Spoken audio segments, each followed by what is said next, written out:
Everyone thinks Spider-Man's black suit started with the alien goo, but the look, the swagger, that came from someone else entirely. Let's rewind.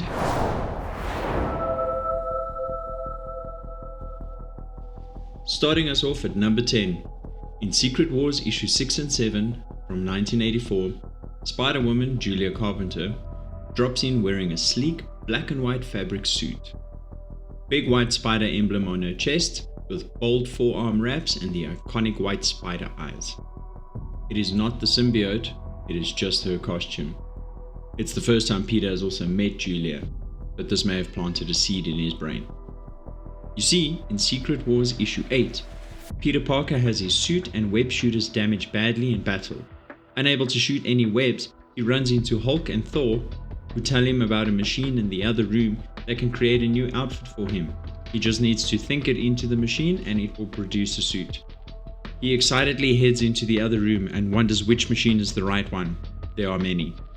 He picks the wrong one, and while imagining a fresh suit design, it just so happens to be a machine that holds an alien specimen. And from that machine, the black alien suit we've all come to know as the symbiote bonds with Peter, who is none the wiser. Peter does wonder why the suit looks nothing like his normal Spidey outfit. While he admires the new sleek black threads, Peter can't help but wonder if he has subconsciously been inspired by Julia's costume. He had just met her and her outfit is still fresh in his mind. The symbiote just made it fashion. And here is how Peter actually handled the new threads. He came back from Battleworld, still rocking the sleek symbiote suit. The truly creepy stuff unfolded after Secret Wars. First in Amazing Spider-Man issue 258, Peter discovered the suit was a living entity. He rushed to the Baxter building where Mr. Fantastic used sonic blasters to finally pry the inky goop off of him. But the symbiote wasn't done. It escaped, attempting a desperate reunion. The definitive breakup happened in Web of Spider-Man issue 1.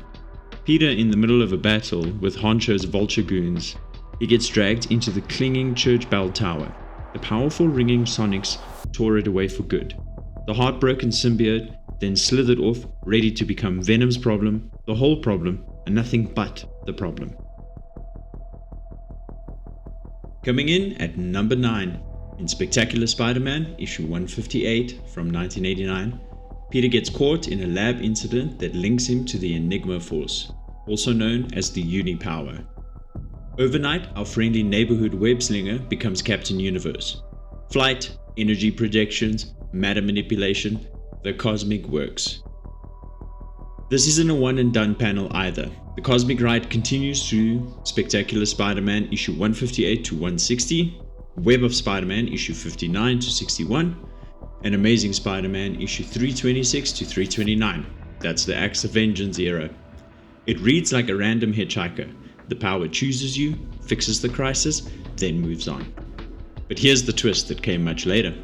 During the King in Black, Marvel reframed the Enigma Force as an ancient opposite of Null, the so-called God of Light. It chooses a host, bonds with them, amplifies their abilities, and then leaves when the job is done. Basically, it functions like a symbiote of living light. So Peter didn't just get cosmic for a hot minute, he hosted a symbiote, just not the gooey kind. And how did it all end? Like most Unipower visits, it departed once the crisis passed. Peter went back to webs, bills, and broken camera gear, while the Enigma Force drifted on to its next worthy host.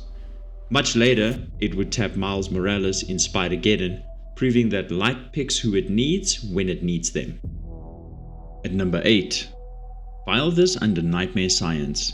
In Mighty Avengers issue 8, 2008, Dr. Doom weaponizes a sample of the Venom symbiote into an airborne Venom symbiote virus and lets it loose over Manhattan.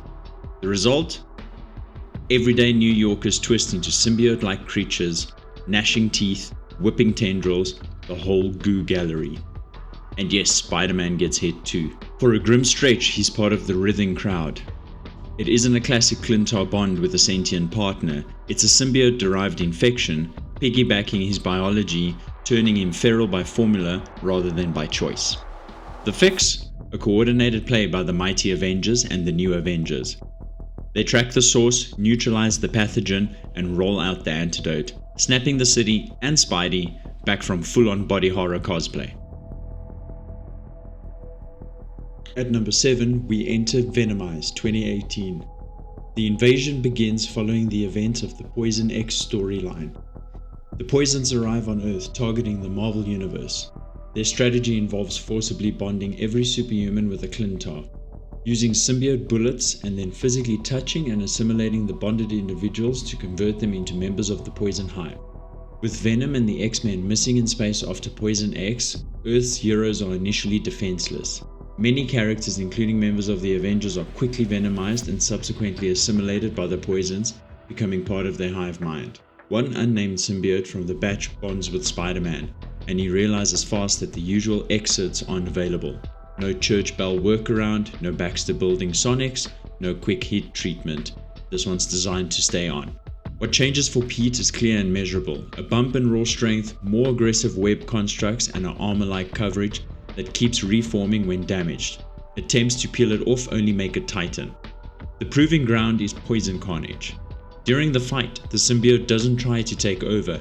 It protects Peter, reinforces impact points, and times counters with him. Call it cooperation, not submission.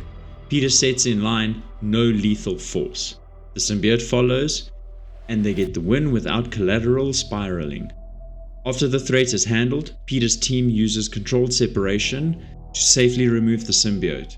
No neurological fallout, no citywide incident. The symbiote is allowed to rejoin its kin in space rather than being destroyed or boxed forever. Number 6. In a 1995 crossover where Clintar arrive on Earth in force, Spider-Man, Scarlet Spider, who's Ben Reilly, a clone of Peter Parker, and Venom, Eddie Brock, end up working on the same problem. Stop a growing symbiote incursion, figure out who's calling them here, and prevent a full takeover. It plays out across tied-in issues with a lot of jumps between locations and tech the symbiotes can manipulate. The Scarlet Spider hoodie incident. While the trio were tracking symbiote activity, Ben Reilly's blue hoodie turns out not to be clothing at all. It's the Venom symbiote in disguise. No warning, no fanged face, no power-up moment. The hoodie animates and pulls Ben, Peter, and Eddie into a symbiote transport the Clintar are using. The reveal is immediate. The fabric is the Venom symbiote, riding on Ben as camouflage to get the three of them to the symbiote staging point fast.